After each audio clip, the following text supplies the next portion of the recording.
também a gente tem descobertas aí da arqueologia dessa questão da feitiçaria na época. Sim. Que existia, mas era uma prática considerada proibida não só para o povo, né, de Israel, mas assim, para os povos da região. Então era uma coisa assim, meio que proibida para todo mundo, né? E existia mesmo assim, né? E existia essa prática mesmo assim. Então É. você vê o risco, né, da Kayla e da Laísa, né? Exatamente. Mas Elas isso é uma estão coisa que morrendo. você falou da arqueologia, da descoberta, que me fascina nas novelas bíblicas daqui, assim, a gente está contando história, o que é, nossa, incrível de poder imaginar que realmente uma mulher fez aquilo que eu estou fingindo ali em cena fazer, sabe? Há tantos anos atrás, assim, isso me fascina muito, assim, a história, sabe, de realmente terem vivido e as coisas realmente terem acontecido. Imagina, às vezes eu entro no cenário e falo, cara, isso aqui existia mesmo, as pessoas moravam mesmo, assim, sabe? Eu acho fascinante isso. Sim, também. Fazendo Jesus, eu percebi isso e me via, às vezes, em cena, vivenciando cenas históricas, né? E lindas, passagens lindas, e eu ficava encantado. E toda novela aqui na Record, a gente tem essa experiência de vivenciar algo que acontece, que está no nosso dia a dia, que faz parte, que nos constitui, né? E é muito gostoso, assim, estar fazendo, realizando, refazendo essa história. Né? Refazendo, né, a história, verdade. E assim, com questões muito atuais, né? Porque a gente vê na tela um período de mais de 3 mil anos, né? E com questões que conversam com os dias de hoje. Que constitui a gente, né? Que ajuda a gente a ser, né? Que vem de geração em geração. Acho fascinante. Porque, por exemplo, na história de vocês, né, enquanto casal, eu tava pensando hoje, né, eu falei, a Laís, ela faz a feitiçaria, né, pra ter o Eled, e o Eled não quer tá ali. Quantas pessoas... Não sei. Pelo menos o que eu tô vendo, Não sei. O que aparece é que não, né? Não sei. Tomara, né, que mude, vamos ver, né? Tipo assim, eu torço para aqui, né? Não sabemos nada.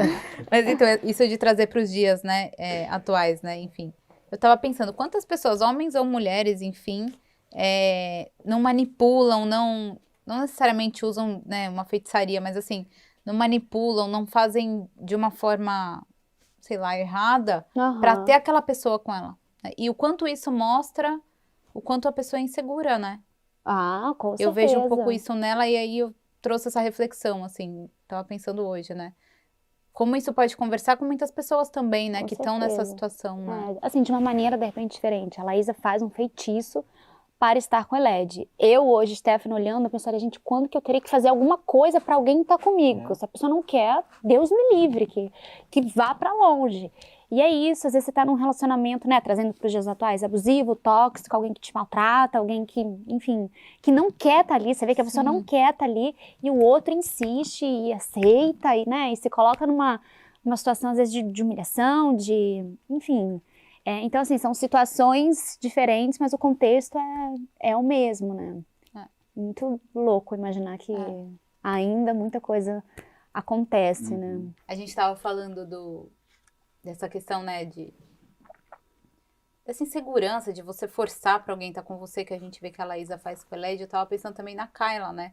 Porque a Kayla, ela banca ali aquela casa e toda hora ela tá jogando na cara das pessoas ali, né? Do Eled, do pai, da Laísa também, o tempo inteiro. O tempo inteiro. Muito sofrida, né? Sempre muito duro. Você vê que quando as minhas cenas com ela são todas muito... As cenas do Eled com a Kayla são muito duras, assim. De falas agressivas que você não diria pra ninguém. E você vê que eles não vão ao encontro dessa paz que pode acontecer entre eles, né? Não conseguem ver esse caminho. Tanta amargura que eles só ficam se degladiando e não conseguem conversar. E seria o caso deles conversarem, né? Seria o caso de sentar, se respeitar, ouvir um ao outro, né? E entender as dificuldades, né? Porque e eles não conseguem. Qual é a culpa deles, né? De, por exemplo, o pai ter esse relacionamento se amam, com uma filisteia. Pra mim eles se amam profundamente, assim. E eles só brigam. Mas pra brigar daquele jeito, né, tem que ter o inverso também, né? Como a autora falou aqui, ela falou assim, pra você odiar um personagem, você tem que ter amado ele, né? Exatamente. Exatamente. Mas o Eled, ele também rejeita a Kayla de certa forma? Por ela ser... Não, pra mim o Eled, ele tem um amor profundo por ela, que ele não consegue dar o braço a torcer, orgulhoso, e aí e ele realmente não entende o que é que acontece, né? O pai dele também não explica, eu acho que ele não tem uma conversa, não consegue conversar muito com o Baná. O pai dele não consegue lidar muito com essa situação, né? É essa hora que é importante os pais também estarem presentes para conversar Sim. com os filhos, explicar possibilidades, caminhos, né? Que tem formas de agir diferentes, né? Que a gente não sabe, só descobre vivendo. Mas a Kayla é uma personagem que ela tem sede de vingança, né? Ela veio pra se vingar. Se vingar. Então ela fica cega, né? É o meu ponto de vista, assim, da personagem. Da Yuka, que aliás é linda, maravilhosa. Eu amo de paixão, só pra deixar registrado. É ótimo trabalhar com ela arrasando, também, arrebentando. cara.